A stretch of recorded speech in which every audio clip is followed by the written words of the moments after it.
Handover করছেন আমার সাথে বলুন।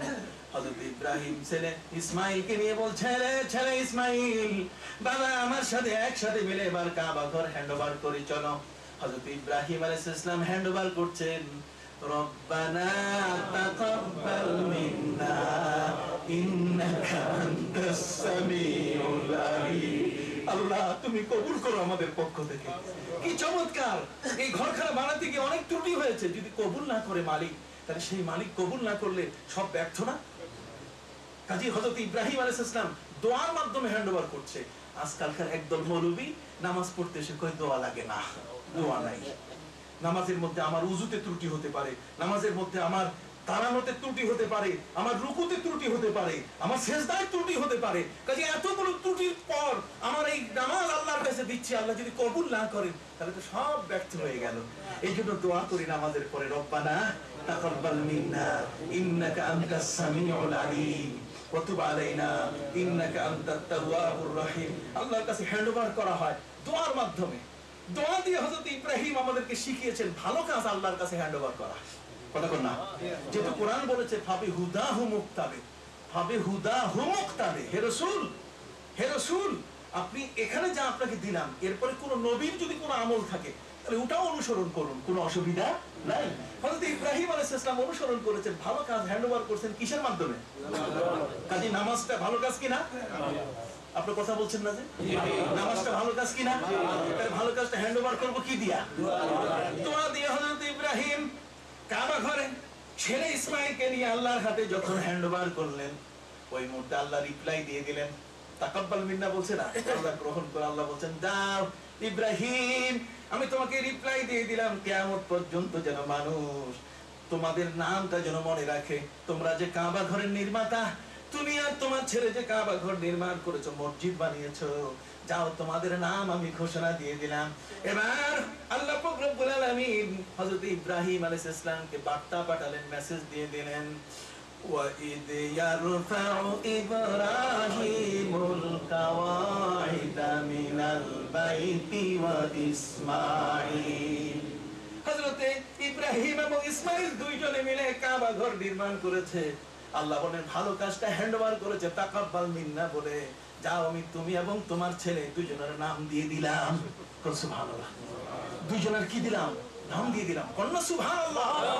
এই দুইজনের নামের উপরে ভিত্তি করে আল্লাহ নির্মাতা ঘোষণা করলেন। ছেলে ইসমাইল হাত নামায়, হযরত ইব্রাহিম বলছে হাত নামাস না।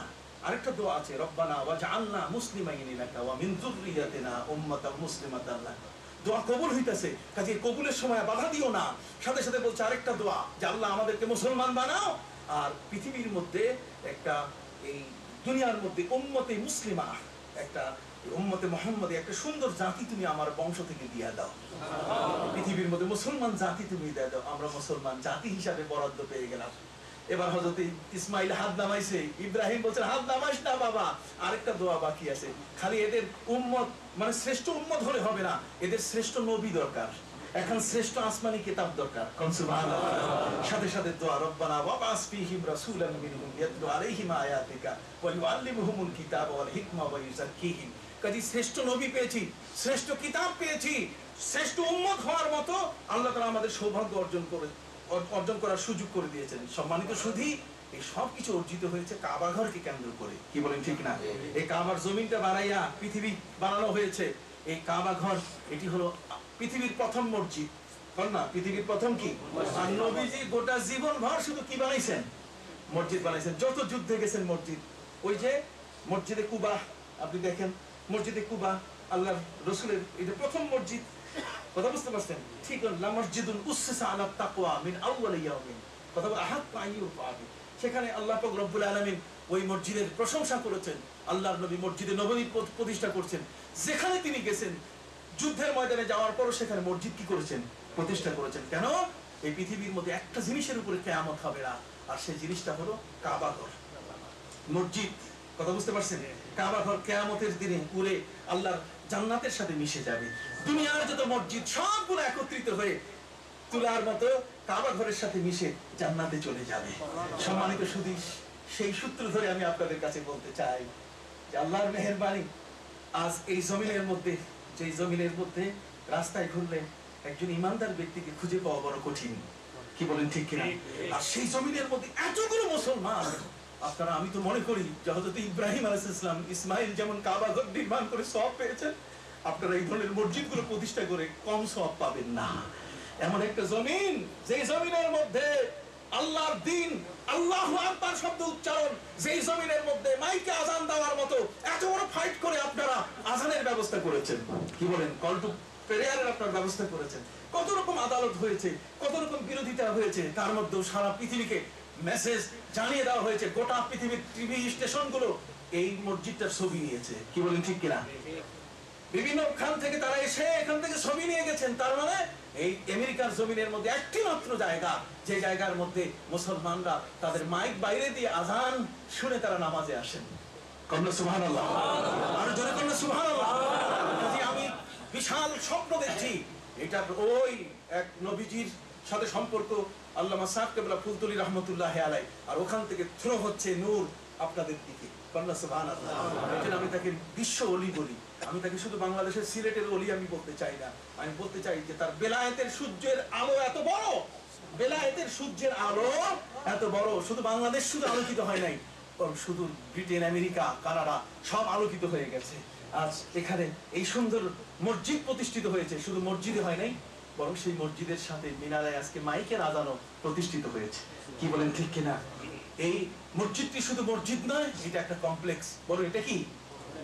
একটি ট্রাস্টি বোর্ড, যে ট্রাস্টি বোর্ডের আন্ডারে একটি সুন্দর আঞ্জুমান আল ইসলাম, এবং এখানে বলা হয়েছে যে আল ইসলাম ইসলামিক সেন্টার, তার মানে এখানে ইসলামের গবেষণা হবে। বিভিন্ন বিশ্ববিদ্যালয় থেকে ওরা এসে এখানকার অ্যাক্টিভিটিস দেখবে, কথা বুঝতে পারছেন? এখানে এসে তারা প্রশ্ন করবে যে ইসলাম কি জিনিস, কি বলেন ঠিক কিনা? মুসলমানদের মূল বৈশিষ্ট্যগুলো কি কি?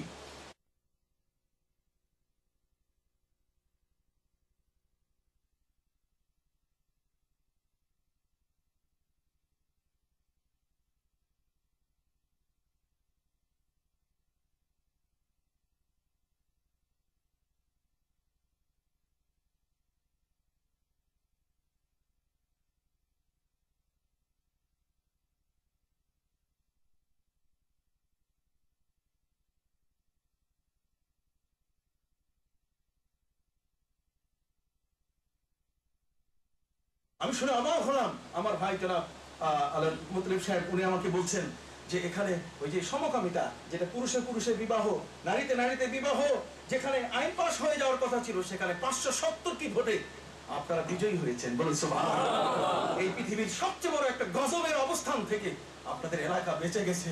আল্লাহু আকবার, আল্লাহু আকবার।